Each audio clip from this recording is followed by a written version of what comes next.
Part two of how to buy a car the smart way, and I wanted to focus all in on debt and the different types of debt that you can use to fund a car, between funding through your mortgage, getting a personal loan, or using what's called a chattel mortgage. Now, first up, car loans, pretty straightforward.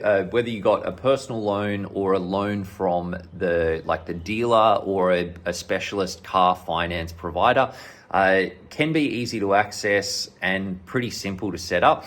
The downside with those sorts of loans is that typically the interest rate will be a little bit higher than what you could get from funding with some of the other methods that I'll mention.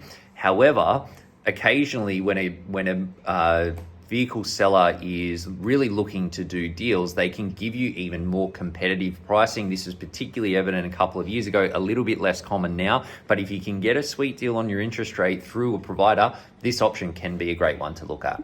The second one is funding it against a property mortgage. So if you're a home owner, whether you own your own home or an investment property, you can draw against that mortgage if you've got the equity for the banks to actually do that and fund the car that way. Now, big advantage of doing that is that typically the interest costs on a mortgage are going to be a lot lower than the interest costs on a car specific loan. That's because a car loan is typically unsecured and those products just generally charge more. So funding through your mortgage can be cheaper.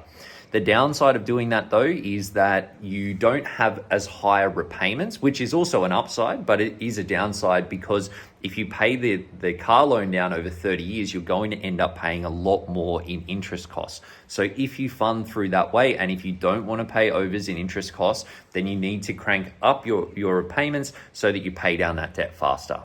The third option is what's called a chattel mortgage, which is pretty common through dealership type loans. The advantage of one of these products is that they can be low from a fee perspective and an interest rate perspective. But the downside of a chattel mortgage is that typically the interest that you pay is locked in.